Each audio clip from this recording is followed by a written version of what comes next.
This video is without any flashy cuts, cinematic transitions, or any other B-rolls that is used nowadays. This is a pure informative video and this can also be the reason for no or less likes, less shares and less subscriptions. Only watch this video if you want something valuable and meaningful and have a notebook and a pen if you want to make notes. If you still choose to watch this, welcome to the tribe and thank you. I am sure आपने disclaimer तो देख ही लिया होगा और उसके बाद भी अगर आप आए हो तो थैंक यू फॉर दैट। और बस एक रिक्वेस्ट है कि वीडियो के एंड तक बने रहना, क्योंकि बहुत सारे ऐसे पॉइंट्स हैं जो अगर आप मिस करोगे तो पूरी कहानी नहीं समझ आएगी। तो सबसे पहले मैं बताता हूँ इमोशनल कोशेंट है क्या, इमोशनल इंटेलिजेंस है क्या।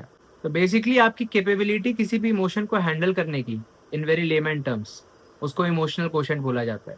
आपकी पूरी जिंदगी में आप अपनी जिंदगी में बहुत सारे मुकाम हासिल करते हो, आप कॉलेज स्कूल में बहुत कुछ जीतते हो, पढ़ाई करते हो, मार्क्स लाते हो, वहां पे आपको आईक्यू के साथ साथ ईक्यू भी सिखाया जाता है इनडायरेक्टली, लेकिन हमको पता नहीं होता इमोशनल इंटेलिजेंस के बारे में, तो हमें वो एक कॉन्शियसली हम उसको नहीं सीख पाते। इमोशनल इंटेलिजेंस आपकी जिंदगी में 85% ऑफ सक्सेस के लिए जिम्मेदार होता है। ये मैं नहीं कह रहा हूँ, हार्वर्ड की एक स्टडी कह रही है, और हार्वर्ड की एक रिसर्च इसको नंबर 1 स्किल कहती है for thriving in work, relationship and other social barriers.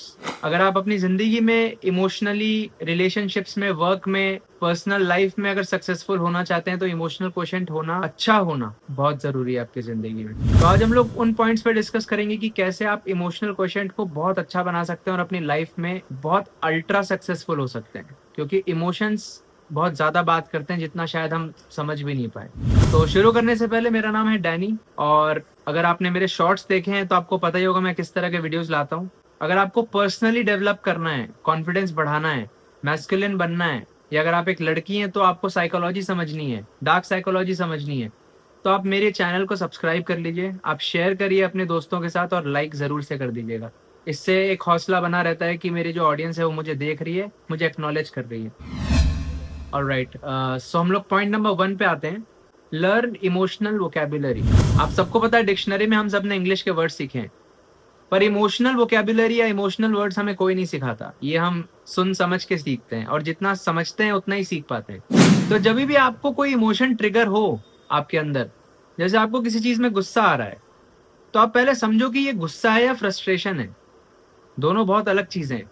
आपको एक टर्म देना पड़ेगा अपने हर इमोशन को, जिससे आप क्लैरिटी ला सको कि आप एग्जैक्टली किस इमोशन से गुजर रहे हो। कई बार लोग इमोशंस को मिक्स कर देते हैं, जिससे वो क्लैरिटी नहीं होती है और जिससे आप कुछ ऐसा कर जाते हो जो सामने वाले को बुरा लग जाता है। अगर आप फ्रस्ट्रेटेड हो किसी से, तो उसका सोल्यूशन वो नहीं है जो आप एंगर में आके करेंगे, और अगर आप एंग्री हो तो बिल्कुल अलग कहानी हो जाती है। तो जब भी आपको कोई इमोशन ट्रिगर हो तो आप सबसे पहले उसको एक टर्म एक्नॉलेज करो पहले तो अपने अंदर, कि यार इमोशन ट्रिगर हुआ है and this is what it is. चाहे वो फ्रस्ट्रेशन हो, चाहे वो एंगर हो, चाहे वो सॉरो हो, चाहे वो हैप्पीनेस हो, किसी भी तरह का इमोशन है, आप उसको पहले एक्नॉलेज करो। अगर आप इतना कर लेते हो तो आप बहुत हद तक इस लेवल पे आगे बढ़ चुके होगे। Point number 2, strengthen social skills. आप सोशल स्किल्स को जितना ज्यादा डेवलप करोगे ना, सोशल स्किल्स मतलब आप लोगों के साथ आपका बर्ताव, आपका उठना बैठना, आपके इमोशंस लोगों के प्रति, आप कैसा बिहेव करते हो बाहर जब निकलते हो अपने पर्सनल स्पेस से, आप उन सोशल स्किल्स को जितना ज्यादा इंप्रूव करोगे ना, आपकी ग्रोथ उस रॉकेट स्पीड से ऊपर जाएगी। अब ये सोशल स्किल्स को डेवलप कैसे करना है, इसके लिए हार्वर्ड एक 100 मिनट रूल बताता है। आप नोट कर सकते हो इन चीजों को, क्योंकि यहाँ पे आपको टेक्स्ट एंड फ्लैशी कट्स नहीं मिलेंगे जैसा आपने डिस्क्लेमर में देखा है। सो आप अगर नोट करोगे तो आई एम श्योर कि ये एक वीडियो काफी होगा आपके ईक्यू को बहुत अच्छा बनाने के लिए। तो हार्वर्ड का 100 मिनट रूल ये कहता है कि आप पूरे हफ्ते में 100 मिनट, मिनिमम 100 मिनट आप वो पूरे दिन में बांट सकते हो अपने हिसाब से, चाहे वो 20 मिनट ईच डे हो या 15 मिनट ईच डे हो। तो 7 दिन आप करेंगे तो 105 मिनट हो गए। आप पूरे हफ्ते में इन 3 चीजों पे अगर काम कर लेते हो 100 मिनट सिर्फ, तो आप अपने सोशल स्किल्स को बहुत अपग्रेड कर सकते हो। वो क्या चीजें हैं? सबसे पहला, होल्डिंग आई कांटेक्ट। अक्सर जो लोग सबसे बड़ी गलती करते हैं वो ये करते हैं कि नजरें चुराते हैं, आई कांटेक्ट नहीं बनाते लोगों के साथ। अगर मैं आपके साथ बात कर रहा हूँ और मैं अगर यहाँ देख के बात करूंगा, तो वो जो इम्पैक्ट पड़ना चाहिए ना, आप खुद देखो, जो जो इम्पैक्ट पड़ना चाहिए वो आप पे नहीं पड़ेगा, आपका अटेंशन स्पैन और कम हो जाएगा। आप समझो कि आई कांटेक्ट का कितना महत्व है जिंदगी में। जब तक आप आई कांटेक्ट नहीं करोगे किसी से भी, तो वो इम्पैक्ट आप नहीं क्रिएट कर पाओगे। वो एक सबसे इंपॉर्टेंट सोशल स्किल है, आई कांटेक्ट। आप अगर किसी से बात कर रहे हो तो 50-70 रूल यूज करो। अगर आपको नहीं पता क्या होता है तो मैंने बहुत सारे वीडियोस बना रखे हैं, आप मेरे शॉर्ट्स में जाके देख सकते हो। आई कांटेक्ट को आप मास्टर कर लो, that is one of the basic rules of social skills. Second है नॉडिंग टू शो एंगेजमेंट। जब आपको कोई कुछ बोल रहा है और आप अगर फ्लैट इमोशन में सुन रहे हो, आप कोई रिएक्शन ही नहीं दे रहे, आप नॉड ही नहीं कर रहे हो हाँ ना जैसे, तो सामने वाले को एक्नॉलेजमेंट कैसे मिलेगा कि वो जो बोल रहा है उसकी बात का कोई असर भी आप पे पड़ रहा है कि नहीं पड़ रहा है। सोचो अब ये सोशल स्किल है एक। अगर आपसे कोई कुछ बोल रहा है तो आप उसको नॉड करके हाँ या ना कुछ तो बोलो। ये एक्सप्रेशन है जो आप जब दिखाते हो ना सामने वाले को, तो उसको लगता है कि यार ही इज रियली एक्नॉलेजिंग मी, और एक सबकॉन्शियसली वो आपकी तरफ अट्रैक्ट होता है। समझो आप इस बात को। तो थर्ड पॉइंट है हार्वर्ड 100 मिनट्स रूल का, वो है ओपन एंडेड क्वेश्चंस पूछना। अब ओपन एंडेड क्वेश्चन क्या होते हैं, क्लोज एंडेड क्वेश्चंस क्या होते हैं? जब ऐसा कोई भी क्वेश्चन जब आप पूछ रहे हो और सामने वाले के पास स्पेस है उस क्वेश्चन से कन्वर्सेशन ओपन करने के लिए, उसको ओपन एंडेड क्वेश्चन कहते हैं। जैसे कि आप किसी से पूछते हो आप कैसे हो, तो सामने वाला बस इतना ही बताएगा मैं ठीक हूँ या मैं ठीक नहीं हूँ। लेकिन ओपन एंडेड क्वेश्चंस कैसे होंगे? अरे बहुत दिन बाद दिखे, क्या चल रहा था आपकी जिंदगी में, कैसे हो आप? तो सामने वाले के पास ना एक स्पेस है, एक कन्वर्सेशन बिल्ड हो सकता है इन ओपन एंडेड क्वेश्चंस के साथ। आप समझ रहे हो? तो ट्राई करो कि जब भी आप क्वेश्चंस करो तो ओपन एंडेड क्वेश्चंस पे एक मास्टरी करो, और आप जब प्रैक्टिस करोगे ना ये 100 मिनट रूल को, तो ऑटोमेटिकली आप इन चीजों में बेटर होते जाओगे डे बाय डे। अब आते हैं पॉइंट नंबर 3 पे, जो कि है मास्टर स्मॉल टॉक। अभी मैंने ओपन एंडेड क्वेश्चन की बात करी, लेकिन स्मॉल टॉक भी बहुत बेनिफिशियल होता है हमारी जिंदगी में। बहुत लोग स्मॉल टॉक कर ही नहीं पाते। वो इसलिए नहीं कर पाते क्योंकि वो करना नहीं चाहते, ऐसी बात नहीं है। वो चाहते हैं लोगों से बात करना, पर उनको पता ही नहीं कि स्मॉल टॉक किया कैसे जाता है।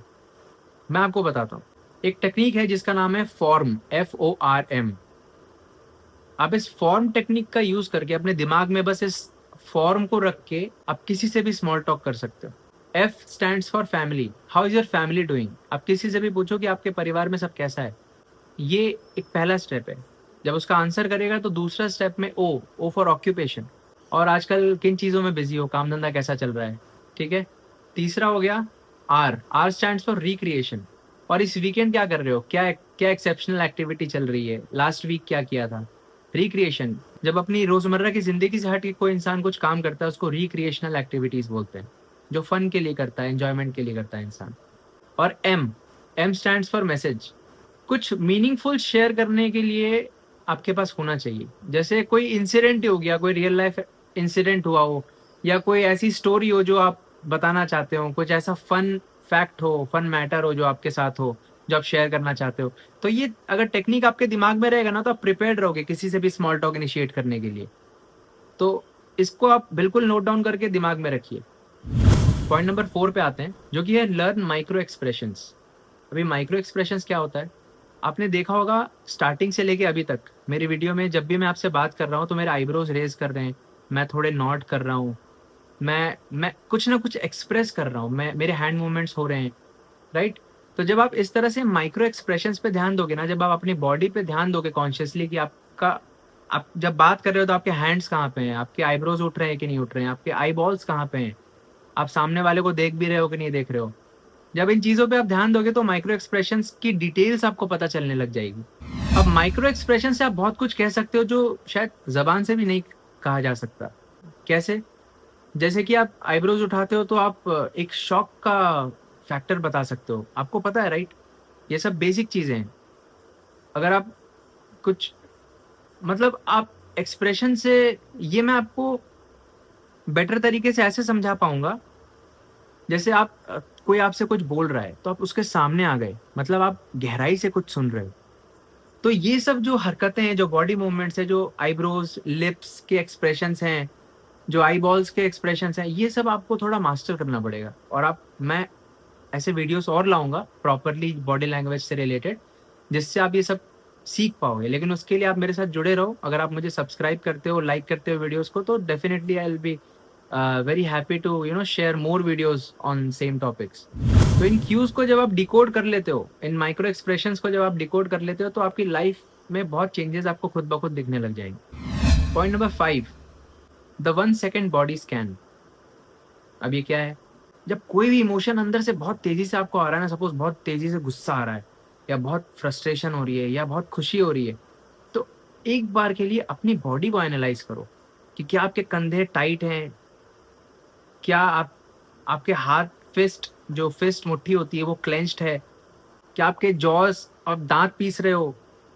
समझे? आपकी ब्रीदिंग कैसी है? आप किस इमोशन में कैसा ब्रीथ करते हो? इन सब चीज़ों पे जब आप एक बार कॉन्शियसली ध्यान दोगे ना, तो फिर वो आप कॉन्शियस बना लोगे और जब आप इन इमोशंस पे मास्टर कर लोगे ना, trust me, emotional mastery is the best mastery in this world. आप किसी पे भी जीत हासिल कर सकते हो अगर आप इमोशनली मास्टर कर लोगे अपने आप को। नहीं कर पाते लोग। बहुत प्रैक्टिस चाहिए, बहुत स्किल्स चाहिए इसके लिए जो डेवलप किया जा सकता है। जब ऐसे कोई भी इमोशन आए तो अपनी बॉडी को रिलैक्स करो, डीप ब्रीथ करो। उससे आप काम हो जाओगे, सडनली काम हो जाओगे। मैंने एक बॉक्स टेक्निक की भी बात करी थी, आप मेरे शॉर्ट्स में जाके देख सकते हो। उससे भी आपको बहुत हेल्प होगी। अब हार्वर्ड का एक फ्रेमवर्क है, जो कि मैं यहाँ पे अटैच कर रहा हूँ, आप देख सकते हो इसको, कि टिपिकल रिएक्शन क्या होता है इंसान का, जब कोई भी इमोशन उसको ट्रिगर करता है। यहाँ पे मैंने 5 इमोशंस लिस्ट किए हैं और आप उसका टिपिकल आउटकम देख सकते हो और उसको कैसे कंट्रोल करना है वो भी मैंने मेंशन किया, वो भी देख सकते हो। अगर आपको इसमें से कुछ भी डाउट है तो आप डेफिनेटली कमेंट्स में मुझसे पूछ सकते हो।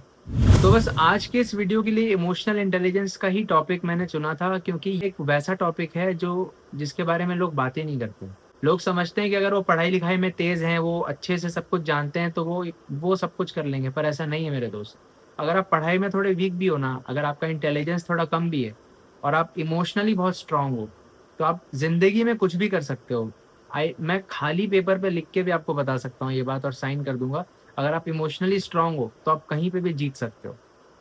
अगर आपको वीडियो सच में अच्छा लगा हो, इन्फॉर्मेटिव लगा हो, तो एक कमेंट कर देना, एक लाइक कर देना, एक शेयर कर देना, जिससे मुझे थोड़ी-सी उत्साह मिलेगी और वीडियोज़ लाने की। अभी तक बने हुए हो तो थैंक यू।